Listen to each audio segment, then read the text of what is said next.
Hi everyone, welcome back to my channel. This is Subeksha and I'm the owner of Khaddar.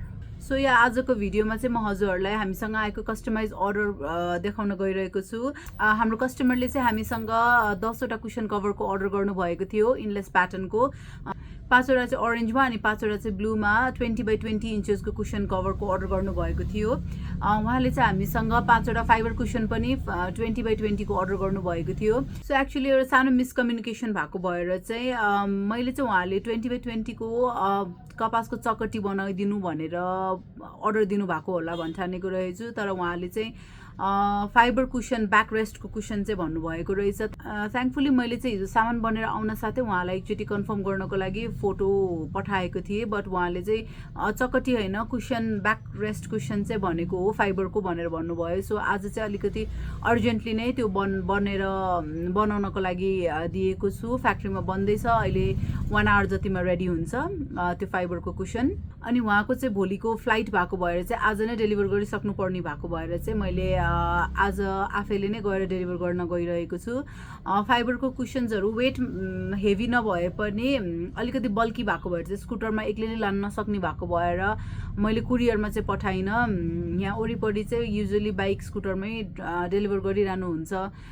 गाडीबाट पठाउनको लागि चाहिँ कहिले के complications भइरहेको थियो पहिला पनि कुरियरबाट पठाउँदाखेरि।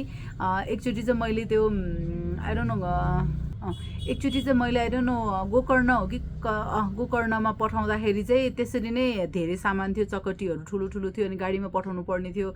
अनि उहाँहरूको चाहिँ गाडीको केही समस्या भइरहेको थियो। लास्टमा 5-6 दिनसम्म होल्ड भएछ अनि मैले चाहिँ किन डेलिभर नभइरहेको भनेर ब्याक एन्ड फोर्थ गरिरहँदाखेरि चाहिँ उहाँहरूले चाहिँ पठाउँबाट पठाइदिनु भएछ अनि एकैचोटि मलाई चाहिँ डेलिभरी चार्ज भनेर 1300 रुपिस चार्ज गर्नुभयो।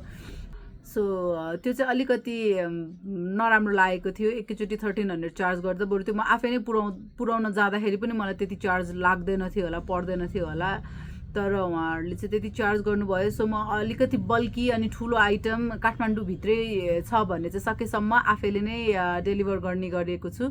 सानो सानो प्याकेट्सहरू चाहिँ उहाँहरूले नै डेलिभर गरिदिनुहुन्छ, सेम डे डेलिभरी हुन्छ। सो त्यसको लागि चाहिँ म उहाँहरूसँग एकदम ह्याप्पी छु अनि एकदम थ्याङ्कफुल पनि छु। तर बल्की अर्डर्सको लागि चाहिँ अलिकति कम्युनिकेसनहरू मिलिरहेको हुँदैन, उहाँहरूको गाडीहरू पनि के समस्या भइरहेको भएर चाहिँ यो अर्डर चाहिँ म आफैले नै डेलिभर गर्न गइरहेको छु। फेरि पनि त्यस्तै खालको प्रब्लम भयो भने त भोलि नै उहाँहरूको लाइक फ्लाइट छ अनि आज पनि सामान पुगेन भने एकदमै नराम्रो हुन्छ।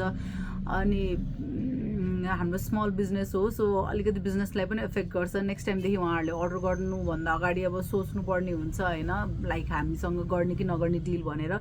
सो त्यो सबै ध्यानमा राखेर चाहिँ म आज आफै नै डेलिभर गर्छु भनिरहेको छु। अनि I also ask my husband to help me deliver the product. लोकेसनमा चाहिँ म अलिकति कन्फ्युज नै भइरहेको हुन्छु होइन। कपन एरियामा डेलिभर गर्न जानुपर्ने छ, कपनको साइडमा चाहिँ मलाई त्यति बाटोहरू चाहिँ म त्यति गइरहेको नभएर अन्दाज हुँदैन। So I have ask my husband to help me deliver this product to the customer. उसको चाहिँ लोकेसनहरू एकदमै राम्रो छ, so I trust him fully. अहिले ऊ अफिस सिधाएर आएपछि चाहिँ we both are going together to deliver the product. फर्स्टमा चाहिँ हामी फ्याक्ट्री जान्छौँ अनि सबै कुसनहरू लिन्छौँ अनि त्यसपछि त्यहाँबाट चाहिँ हामी कस्टमरकोमा गएर पुऱ्याइदिन्छौँ। So I will show you the cushion covers now. So here's the cover. यो चाहिँ ब्लू कलरमा हामीले यसरी यो प्याचवर्क गरिएको इनलेस डिजाइनको प्याचवर्क गरेको कुसन कभरको अर्डर छ। यो ब्लूमा चाहिँ 5 पिसेसको अर्डर छ, 5 वटा अर्डर छ भने अर्को कलर भनेको यो 5 वटा ऑरेन्ज।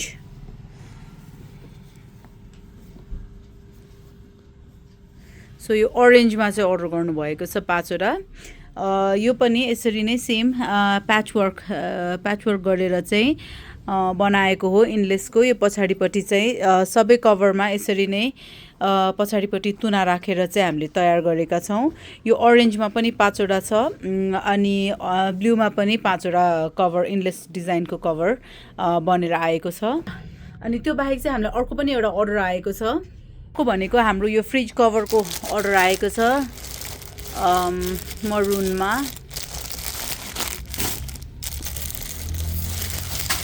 यो मरुनमा चाहिँ हाम्रो फ्रिज कभरको अर्डर आएको छ। सो यो चाहिँ दराजबाट आएको अर्डर हो। यो पनि म अहिले प्याक गरिदिनेछु। So yeah let's pack them up together.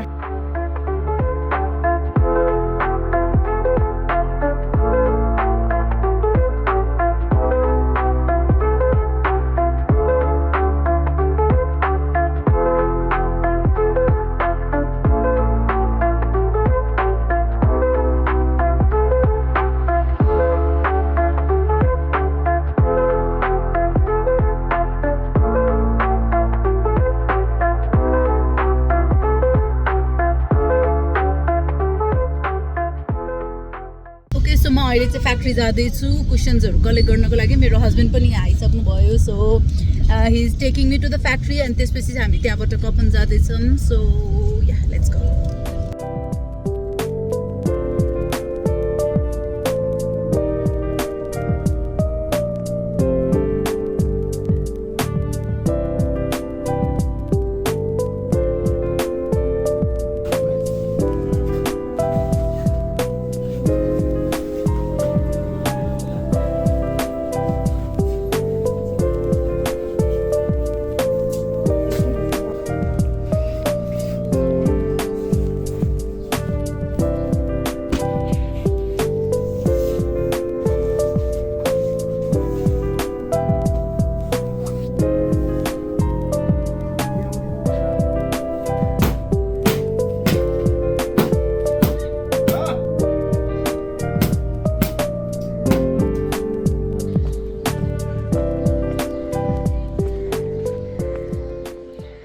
Guys हामी चाहिँ फ्याक्ट्रीबाट बाहिर आइसकेको छौँ पछाडिपट्टि हामीले त्यहाँ कुसनहरू राखिसकेको छ उहाँहरूले चाहिँ कुसन बनाइदिनु बिर्सिनु भएको रहेछ त्यहाँ नै हतार हतार गरेर बनाउन लगायौँ हाफ एन आवर जतिमा चाहिँ सबै कुसन्सहरू रेडी भएर अब हामी निस्किसकेको छौँ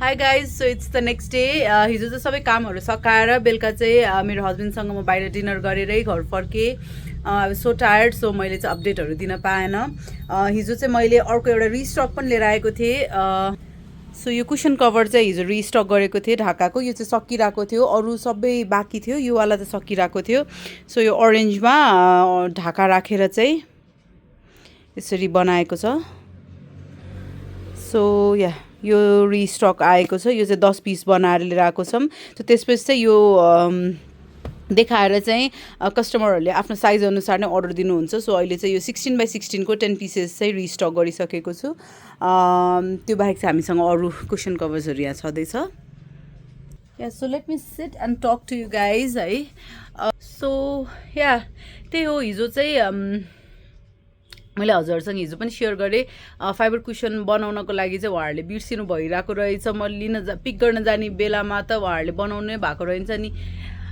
त्यही बेलामा नै एकदम हतार हतार गरेर लाइक हाफ एन आवर जतिमा चाहिँ 5वटा कुसन्सहरू रेडी गरिदिनु भयो फाइबरको भएको भएर चाहिँ अनि त्यहाँ स्टाफ पनि एकदम धेरैजना हुनुहुन्छ त्यही भएर इभिनिङमै भए पनि उहाँहरू काम गरिरहनु भएको थियो त्यही भएर चाहिँ उहाँहरूले छिटो छिटो गरिदिनु भयो सबै अनि रेडी भएर सामान पनि पुऱ्यायौँ त्यहाँ चाहिँ अनि त्यही बेलामा मैले चाहिँ अब भ्लगमा हाल्छु भनेर सोचेको थिएन तर त्यतिखेर ठ्याक्क बनाउने प्रोसेस भएको भएर चाहिँ मैले थोरै थोरै क्लिप्सहरू लिएर चाहिँ हजुरसँग सेयर गर्न खोजेँ अनि त्यही बेलामा चाहिँ अब मेरो अगाडि नै त्यो सबै कुसन्सहरू बनाइरहेको भएर चाहिँ हजुरहरूसँग पनि प्रोसेस चाहिँ अलिअलि सेयर गरेँ उहाँहरूको काम गरिरहेको ठाउँमा चाहिँ मलाई अलिकति त्यो भिडियो खिच्दाखेरि अलिक डिस्टर्बेन्स फिल हुन्छ कि अलिक अकवर्डनेस हुन्छ कि भनेर चाहिँ मैले धेरै चाहिँ लिइनँ थोरै थोरै आफूले सकेको जति मात्रै लिएँ उहाँहरूलाई चाहिँ मलाई डिस्टर्ब गर्नु मन थिएन त्यही भएर चाहिँ सानो सानो क्लिप्सहरू चाहिँ लिएर हजुरसँग सेयर गर्नको लागि चाहिँ ट्राई गरेँ सो या योपालिको भिडियोको लागि चाहिँ यति नै यदि हजुरहरूलाई चाहिँ यो भिडियो मन परेको छ भने give this video a thumbs up